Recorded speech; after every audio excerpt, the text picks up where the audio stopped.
You might have seen my review of a new book on Fabiano Caruana. Well, now it's the turn of Magnus Carlsen, and this book came out in the summer.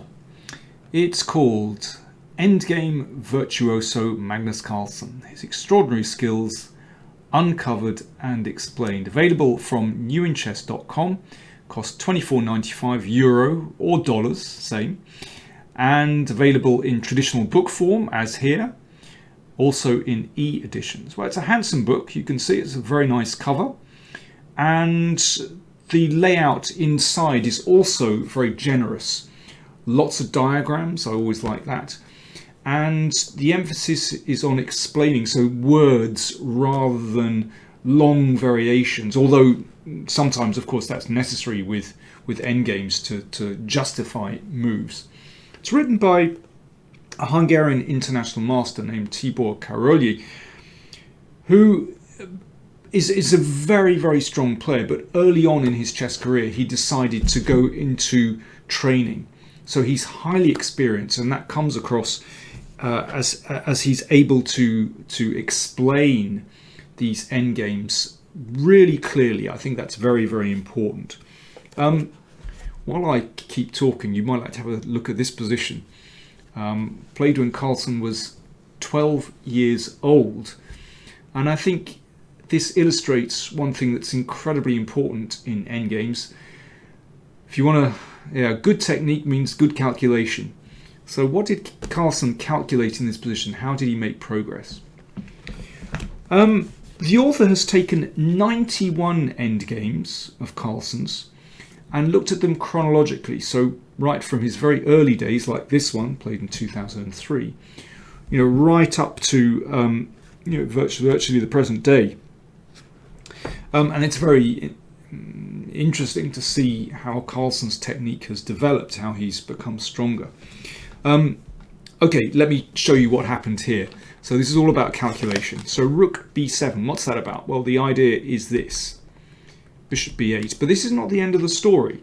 Of course, white just wants to take some pawns. But Carlsen would have had to calculate this, knight d8. Now, of course, we can't take this pawn because of rook takes bishop. So the rook had to switch back, threatening mate. Now, if the king comes here, then bishop d6. That wins. So therefore, knight e6.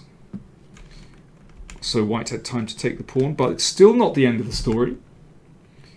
King comes across, rook here, and now knight d8. Now Carlsen would have had to see that he can still get away with this by playing rook there. Now, the bishop against knight endgame is completely lost because black's pawns are too weak. So black goes for this, a check. The rook is attacked, the pawn is attacked, but rook d2 holds the extra pawn, and, well, that's the next phase of the game. But that bit of calculation, incredibly important. Carlsen had to be exact. So that was basically about 14 half moves he had to calculate precisely. The rest of this endgame actually was really beautiful, and, well, check out the book if you want to see what happened next. But Carlsen turned this into a work of art as well. And I have to say that, well, speaking of works of art, so many of Carlsen's endgames are just elegant, really elegant, I find. Really enjoyable to go through these games. But also, as I said, highly instructive explanations. I want to just show you one of my favourite Carlsen endgames, or at least just a small part of it, which the author goes through as well. While I'm talking, you might like to have a think how you would play with white. This was played against Michael Adams in 2007. And here Carlsen has an extra pawn. But how would you try and convert this? This is quite a long endgame, but this next phase is incredibly important. I think what comes across when you see all these games together is Carlsen's extraordinary will to win. Now, of course, we know all about this. But looking at these endgames and how Carlsen succeeds in engineering winning chances is quite extraordinary and yeah, absolutely fascinating. And I think this endgame shows particularly how he has an ability to create difficulties for his opponent, and also how he manages to assess positions correctly. So, for example, here, of course, if you want to hang on to this pawn, you could just exchange bishops and play something like this, and this is well protected. But the thing is, after that exchange, how exactly is white going to make progress? I mean, that knight is just can't shift it, really. I mean, white can play on here, but Carlsen decides on something else, and this is a really brave decision. Basically, he just dropped the bishop back and allowed Adams to capture the pawn. You need real guts to be able to do this. So Carlsen has the two bishops. Let's see how he used them. The knight came back. Knight c4, right, so he's looking at this pawn. Knight d5, but this looks satisfactory for black, defending the pawn, attacking the bishop.